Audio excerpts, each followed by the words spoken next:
જેનામાં સહનશીલતા નથી હોતી તે માણસ તરત તૂટી જાય છે, થાકી જાય છે.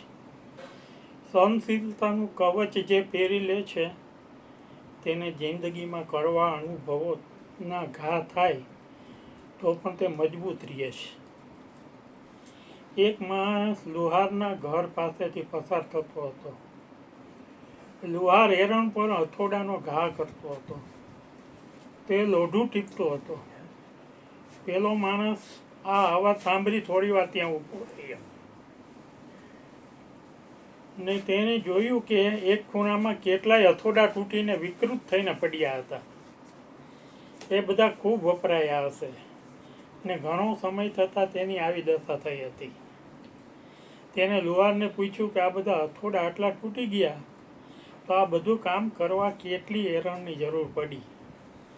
લુહારે હસતા હસતા જવાબ આપ્યો, અરે મિત્ર, એક જ હેરણ આવા કેટલાય હથોડાને તોડી નાખે છે. કારણ કે હથોડા ઘા કરે છે અને હેરણ તે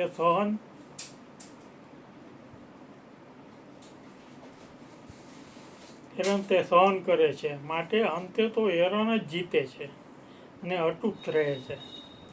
માનવ જીવનનું પણ એ સત્ય છે કે જગતમાં, સમાજમાં અને કુટુંબમાંય સહનશીલ માણસ બીજાના ઘા સહન કરે છે. તે જેમ સહનશીલ બને છે તેમ ઘા કરનાર દુષ્ટ મિથ્યાભિમાનમાં અંધ થઈને સામી વ્યક્તિના પોતાના ઉપરના ઉપકારને સંબંધ બધું ભૂલી જઈને વધુને વધુ ઘા કરે છે.